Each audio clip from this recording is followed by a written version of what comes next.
Pa hrvatska javnost zapravo mora znati najnovije zapravo informacije da je cjelokupna ova parada tragikomična i štetna za hrvatski proračun u vezi davanja enormnog povećavanja kvote za financiranje političkih stranaka u Hrvatskoj, isključivo u funkciji, to smo imali prilike jučer pročitati od strane određenih informiranih medija, u funkciji zatiranja i obračuna sa hrvatskim suverenistima kao jedinim zapravo protagonistima istinskih hrvatskih vrednota, jer nasuprot nas su, to moramo osvijestiti, nasuprot nas su te takozvane globalističke nacionalne snage koje su već sad u koaliciji u Briselu.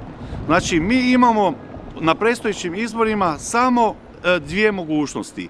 Ili glasati i birati za Hrvatsku ili se prikloniti protiv Hrvatske, a koju čine već sad koalicija aktualna u Briselu. HDZ, Anka Mrak-Taritaš, Vesna Pusić, Amsterdarska, Bernardić, Stazić, SDP. Dakle, oni već sada, i naravno tu treba pridodati i Vučića, iz četničkih tih njihovih koalicijskih snaga, koji također u tom globalističkom jatu takozvani pučana djeluje na globalističkom principu, a protiv Republike Hrvatske.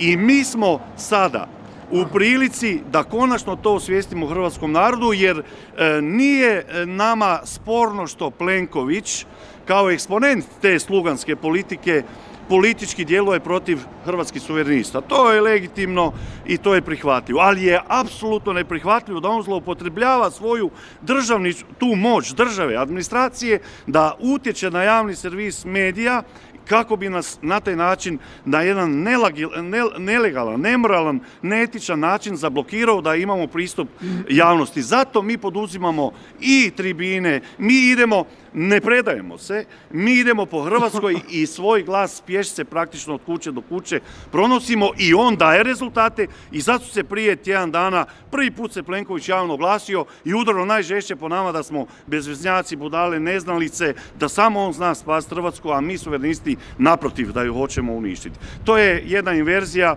i naravno da to nas s jedne strane ohrabruje, jer vidimo da nas hrvatski narod prepoznaje i idemo tim putem zaštite hrvatskih nacionalnih interesa.